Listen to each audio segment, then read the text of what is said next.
Pues hoy nos hemos venido al sevillano barrio de la Macarena para conocer de primera mano una de las labores fundamentales que veremos la próxima Semana Santa, como es el bordado. El bordado que no solo tiene en su faceta de creación, sino también en la restauración, como hemos visto en la exposición Ópera Nova, de los distintos elementos bordados que procesionan en las distintas hermandades de nuestra ciudad. Para ello hemos venido al lugar en el que los expertos pues trabajan día a día para que podamos ver esas piezas bordadas de la mejor manera posible, recuperadas con la mejor técnica para ello. Y para hacerlo hemos venido al taller de Cirta en Sevilla gracias a nuestros amigos de Cirta con Pablo Pérez en este caso, primero que entrevistamos, como diría el hermano del Carmen, Pablo al cuadrado, ¿no? Bueno, Pablo, ¿cómo nace Cirta? ¿Cómo es primero la etapa formativa que os hace llegar hasta lo que es ahora vuestro trabajo y cómo surge esa idea de crear Cirta? Pues mira, realmente CIRTA surge un poco como un experimento, ¿vale? Nosotros, tanto Pablo como yo, aunque en años distintos, nos formamos aquí en Sevilla, hicimos Bellas Artes con la especialidad en restauración, pero en su momento no existía la especialidad de patrimonio textil, de restauración de patrimonio textil. Entonces marchamos a Palencia, que es el único sitio en España donde hoy por hoy se imparte esta titulación oficial, y una vez que volvimos de allí, pues claro, ya nos veíamos que no teníamos un sitio donde echar un currículum o donde una puerta a la que llamar, ¿no? Para trabajar de aquello para lo que nos habíamos formado. Y entonces, pues pensando, se nos ocurrió probar suerte y crear este proyecto. Y entonces, pues nada, buscando un logo, buscar un nombre, una marca que nos representara, que no fuera algo personal, sino que fuera pues algo como más empresarial, ¿no? Y más serio. Y realmente fue así como empezó. Empezamos por las redes sociales, viendo las respuestas de la gente y mira, pues afortunadamente la respuesta fue buena.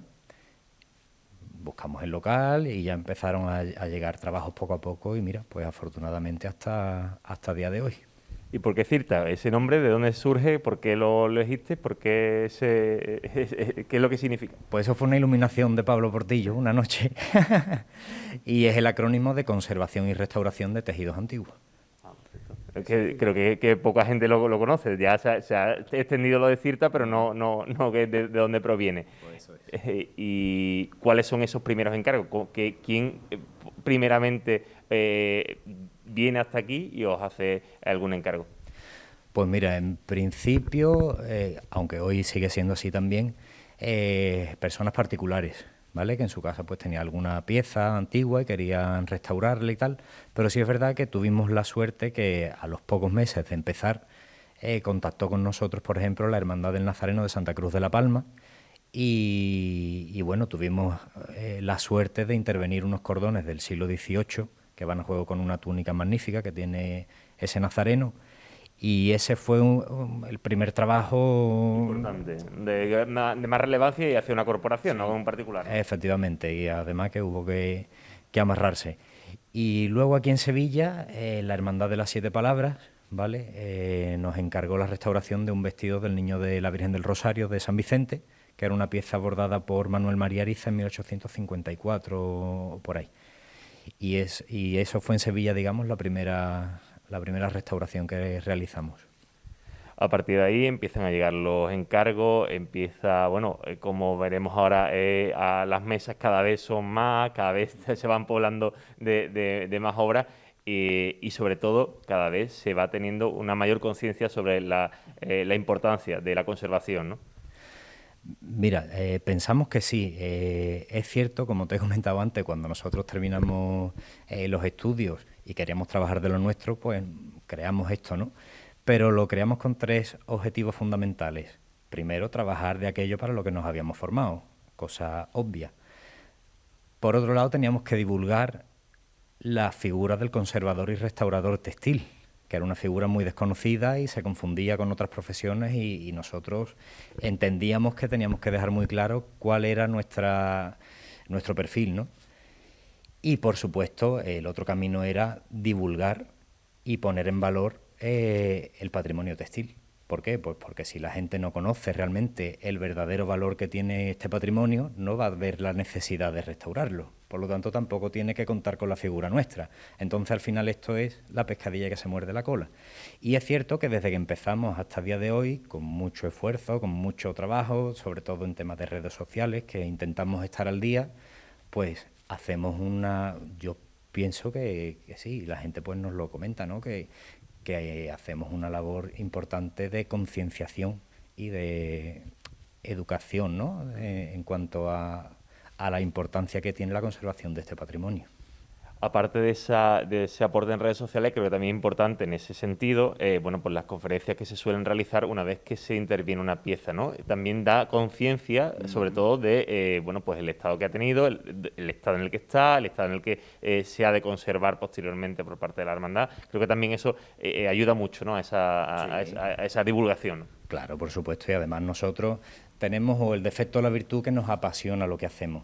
Entonces, desde el primer momento, oye, que te llaman de Madrid para allí vamos, oye, que de Albacete, allí estamos, allá donde nos llaman, allí estamos. Y oye, pues es verdad que poco a poco, pues es verdad que cuando miras para atrás dices, pues es verdad que hemos puesto unos pocos de granitos de arena, ¿sabes? Para que esto vaya para adelante. Y en el apartado de las hermandades, que bueno, un porcentaje alto, muy alto del trabajo que entra en el taller, bueno, pues la hermandad ha trabajado con hermandades de todo tipo, de todos los lugares, de distintas provincias, hermandades más pequeñas, hermandades de gloria, hermandades penitenciales, hasta incluso a la cercana hermandad de la Macarena, ¿no? Efectivamente, hemos tenido la suerte de que precisamente por eso, gracias al movimiento en las redes sociales, pues han contactado con nosotros desde Vigo, Toledo, Madrid, la Hermandad de la Macarena, Murcia, Cartagena, en fin. Afortunadamente, pues bueno, han sido ya muchísimas las corporaciones que han confiado y que confían en nosotros y es de agradecer, claro. Venimos de unos años de pandemia, en los que todavía no hemos salido, pero evidentemente muchos de los gremios se han visto, bueno, mermados por el tema de la crisis económica asociada a la pandemia. En vuestro caso, ha habido trabajo y evidentemente también la ayuda que ha supuesto, ¿no? Pues estas ayudas, pues la subvención por parte de la Junta de Andalucía, que apuesta también por esta conservación. Efectivamente. En este tiempo de la pandemia, todo el mundo lo ha notado. Y nosotros es verdad que afortunadamente teníamos varios proyectos, algunos se pararon, otros directamente no han salido y otros simplemente se pospusieron. Y entonces ahora poco a poco lo estamos retomando. Y es cierto que el año pasado, pues afortunadamente, gracias a estas subvenciones de la Junta de Andalucía, pues varias hermandades fueron beneficiarias de esta subvención y tuvimos la suerte de que contaran con nosotros para realizar esos trabajos. Y entonces la verdad que ha sido un año de bastante trabajo, pero bueno, al mismo tiempo también de mucha satisfacción porque hemos tenido la suerte de tener auténticas joyas entre manos, ¿no? Y pues mira, al final el esfuerzo ha merecido la pena. Además, esas subvenciones que están dentro también de un equipo interdisciplinar, que además se trabaja no solo en la intervención de la pieza, sino que se hace un análisis histórico, un análisis de la pieza en otros sentidos, ¿no? Y que también al final da a la hermandad y da al final al patrimonio de las cofradías, pues no solo una pieza en su mejor estado de conservación, sino también, bueno, pues datos bueno, y una historia de la misma pieza, ¿no? Efectivamente. De hecho, mira, es que con el tema del textil pasa mucho. O no se conocen autoría, o del diseño, o de ejecución, o se conoce pero no se le ha puesto nunca en valor a esa persona. Y eso es algo que nosotros sí lo tenemos muy en cuenta y procuramos siempre pues darlo a conocer, ¿no? Y eso, y ponerlo en valor, ¿no? Y es verdad que afortunadamente este año, pues con el tema de estas subvenciones, pues como había que componer equipos multidisciplinares, pues evidentemente hemos contado con personas cualificadas para abordar tanto estudios históricos, estudios científicos, estudios gráficos, para que fuera un trabajo redondo. O sea, la restauración evidentemente al final es como la guinda, ¿no? Pero para nosotros al menos una restauración que esté reforzada con un buen estudio analítico, con un buen estudio histórico, pues eso hace mucho. Y hemos tenido la suerte además de que precisamente gracias a esto, pues yo no sé si han sido 3 o 4 piezas a las que le hemos o dado autoría o confirmado autoría o al menos plantear hipótesis de autoría. Entonces, oye, pues eso creo que es bastante importante. ¿Por qué? Porque si eso le pasa a un Velázquez, eso se enteran hasta en Cancún. Para nosotros es muy importante y procuraremos divulgarlo.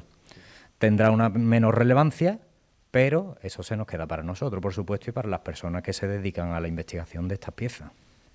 Siempre existe la disyuntiva cuando una Junta de Gobierno plantea, bueno, tiene una pieza bordada que necesita una intervención, siempre está, bueno, pues se pasa a un tejido nuevo o se hace de nuevo o se viene a esta línea que es la de la conservación, a la de volver al estado original mejor que con esos criterios que tiene la conservación.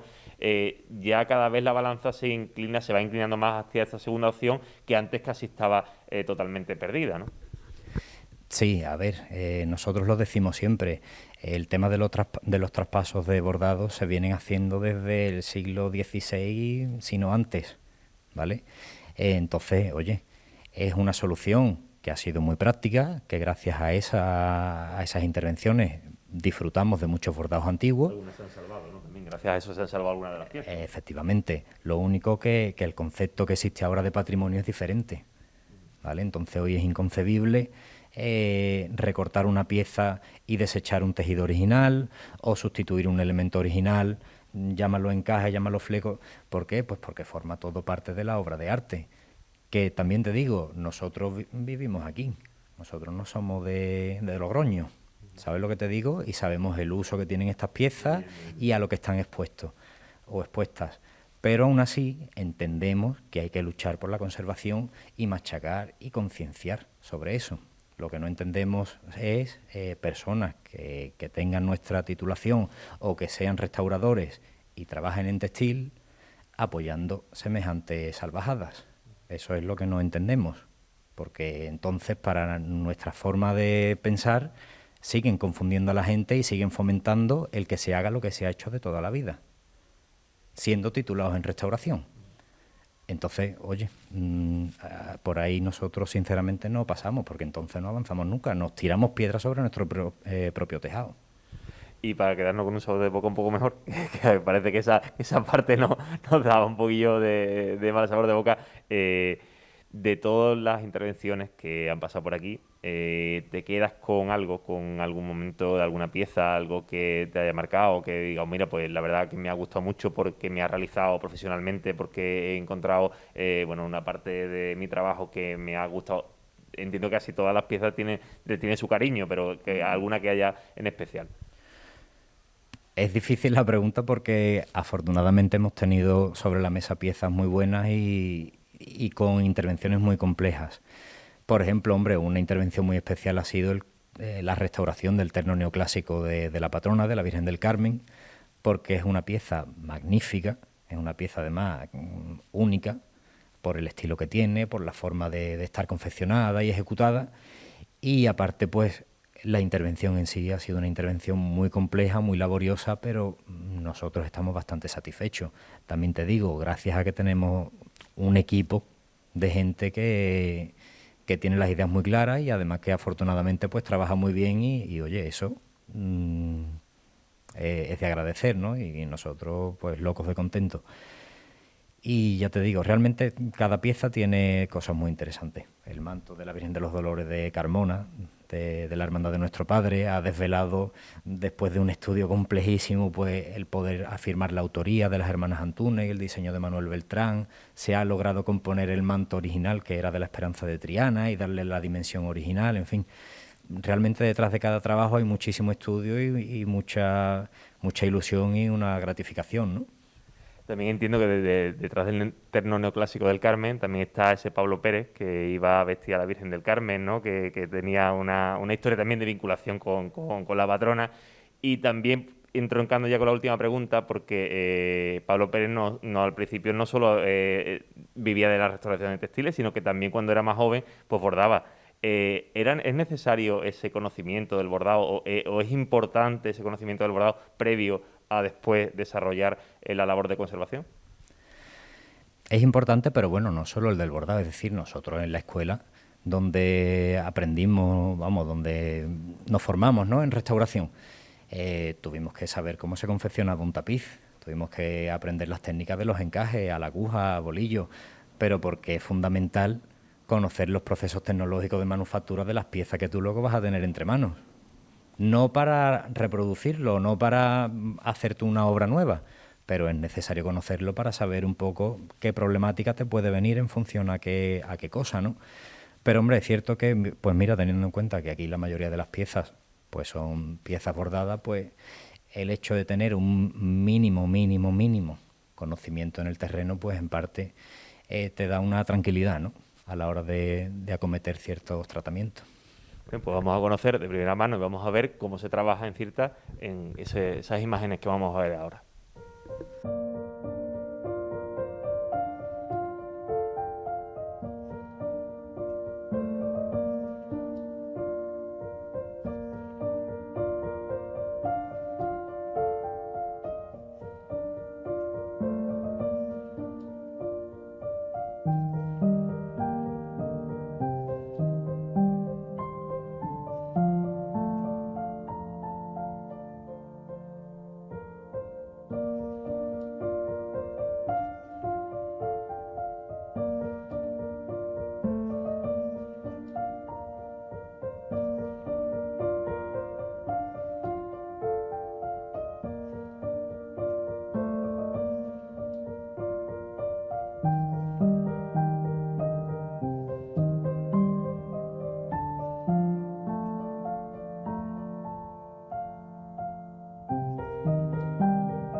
Y si conocíamos los orígenes de Cirta de la mano de Pablo Pérez, el otro 50% de Cirta, Pablo Portillo, nos va a ayudar a conocer cómo se trabaja en Cirta, es decir, desde que una hermandad prepara y encarga una intervención hasta que sale por esas puertas y se le da el uso habitual a la pieza. Pablo, ¿cómo es el contacto, cómo es el contacto con la hermandad? ¿Suele ser la hermandad la que viene a buscaros, os plantea cosas, vosotros le hacéis un formulario o le preguntáis cierto tipo de cosas, vais a ver la pieza? ¿Cómo es ese primer contacto? Pues normalmente, bueno, siempre es la hermandad, el cliente el que viene a nosotros y cuando nos plantea, mira, tengo tal pieza que nos gustaría intervenir, queremos saber un poco el proceso. Siempre damos dos opciones. Bueno, tres, perdón. Una, ir a ver la pieza en su lugar de origen, si es posible que en ese momento nos traslademos.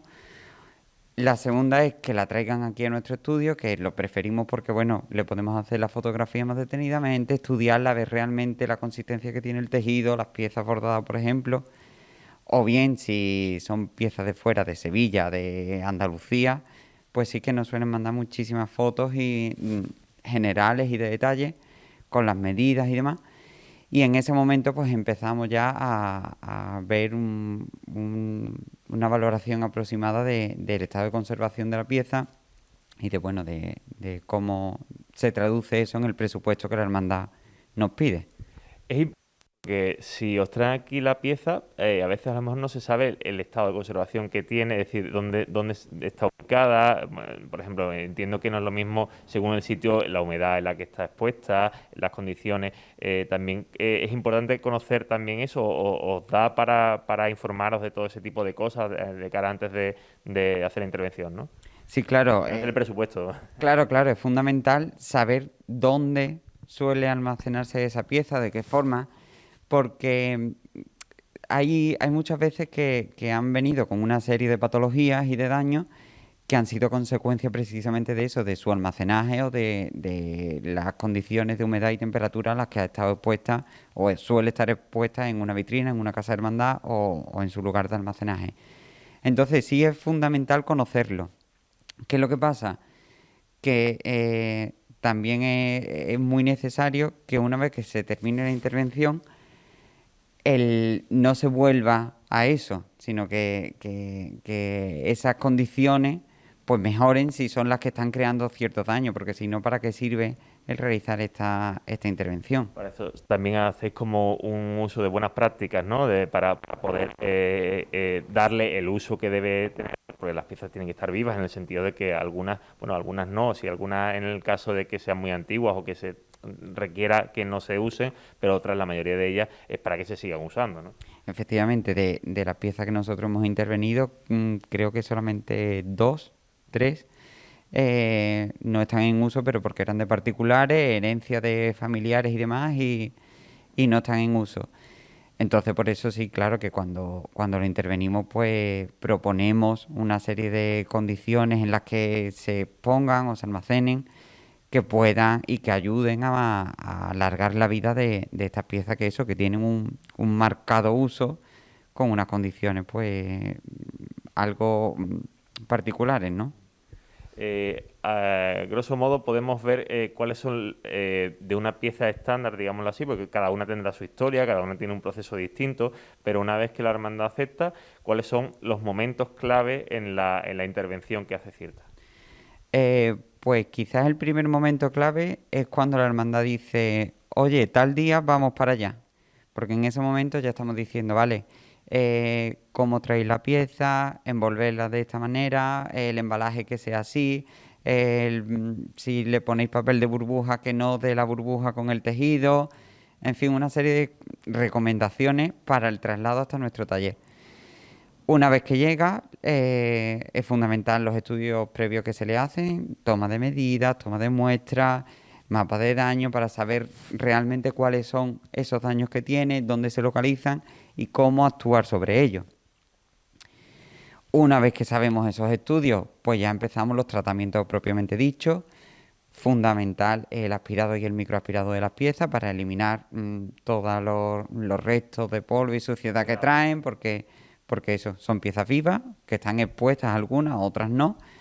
Y la suciedad pues es un factor de deterioro bastante, aunque parezca que no, es bastante dañino en las piezas textiles, ya que acidifican las fibras y pueden causar las temidas manchas de humedad, ¿no? que todo el mundo quiere quitar, y al final es que es muy difícil o casi imposible eliminarlas del todo. Un aviso, avisamos que para eso es mejor que lo hagan los profesionales. Por supuesto, eso, cuando hay gente que dice, no, es que he visto en internet que se quita, no, caballero, no, señora, a lo mejor eso para un vaquero que se acaba de comprar, pues puede servir, pero cuando hablamos de piezas con tejidos tan delicados como el terciopelo, como un tisú, con una antigüedad, con otros materiales, hay que tener muchísimo cuidado con eso. Luego, bueno, yo considero también parte fundamental en las intervenciones la consolidación, que al final es lo que nos diferencia mucho, porque actuamos sobre el tejido, reforzándolo. Al final es lo que vemos. Al final es lo que vemos de pieza fundamental. Cuando veíamos el manto de la esperanza terminado, lo que veíamos esa consolidación de las piezas, que antes las veíamos sueltas, que veíamos elementos que estaban totalmente independientes. Al final es lo que se ve, ¿no? Es lo que el cofrade al final le pone el ojo a esa consolidación, ¿no? Claro, efectivamente, por un lado la consolidación de los bordados, que muchas veces traen pues hilos sueltos propios del uso al que se someten, ¿no? Y consolidar esos hilos, que hay veces que son verdaderas marañas. Y por otro lado, la consolidación del tejido, que ahí entra ya el proceso previo de tinción de los soportes, de tinción de hilo para consolidar, que hay que ser muy minucioso, hay que hacer a veces muchísimas pruebas, porque al final es eso, es la estética, es lo que se va a ver, y que el tono que nosotros consigamos quede integrado con el original, pues es lo que pone la... Y ya por último, pues bueno, la parte de una vez que se va la pieza, obviamente, también el tema del embalaje y de cómo llega, y sobre todo qué manipulación va a tener, cómo se va a exponer, y si la hermandad quiere, pues bueno, hacer la conferencia de la puesta en valor, el dar a conocer la intervención que se ha hecho, el estado de conservación que traía, y cómo conservarla, cómo mantenerla para que se pueda seguir disfrutando pues el mayor tiempo posible. El momento en el que más disfrutas tú en todo ese proceso es en el de la consolidación, cuando estás trabajando, incorporando elementos para hacerlo, o es en la parte más científica, en la del análisis de los tejidos, de los colores. Porque todo es necesario, pero sí es verdad que cada uno pues tiene un momento que gusta más, ¿no? Pues es que es difícil porque el momento de análisis es interesante. Es decir, es quizás más duro, por así decirlo, pero es interesante, es muy interesante, muy resultado de los materiales a los que nos estamos enfrentando. Entonces, es una parte muy bonita. La parte de la conservación disfruto mucho porque me relaja mucho. El buscar el tinte, luego hacer el punto de restauración, creo que a todos nos relaja. Aquí se nota muchísimo cuando estamos en proceso, vamos a la consolidación, que hay un silencio sepulcral con la musiquita, porque requiere mucha concentración y porque es un proceso que relaja y que suele gustar, que al final es lo que acabas de decir, ¿no? Lo que se ve, el cómo va a quedar, la apariencia que al final va a tener y lo que se va a buscar. Al final vuestro trabajo no quiere ser otra cosa que unir la ciencia con la artesanía. Es decir, hacer de todo ese proceso analítico que se hace previamente, volcarlo para que la parte más artesanal, que es la de la intervención, sea lo más fidedigna posible, ¿no? Nuestro trabajo es lo que hace un conservador restaurador. Lo mismo que se interviene en un murillo, se interviene en cualquier imagen de titular de una hermandad por un especialista, pues al final nosotros hacemos lo mismo. Coger todo lo que la ciencia nos ofrece, todas las técnicas, todos los materiales, los que podamos, y ponerlos al servicio de nuestro trabajo, para que con los resultados que se obtengan de todas esas pruebas, esos estudios, pues intervenir las piezas con las mayores garantías posibles. Le preguntaba a Pablo Pérez antes que con qué piezas se quedaban todas las que han pasado por aquí, que no son pocas, la verdad que no son pocas, afortunadamente. Eso, esas que han pasado desde el primer encargo de los particulares hasta estos últimos que vemos ahora en imágenes, ¿con qué te quedas? Es difícil. Una que creo que nos hizo a los dos mucha ilusión fue un frac francés del siglo XVIII, que fue muy interesante. Se sale del tema bordado, cofrade, pero fue una pieza muy, muy interesante porque estaba intacta, entonces él intenta conservar las costuras del forro, intentar consolidar sin desmontar, fue un trabajo muy bonito.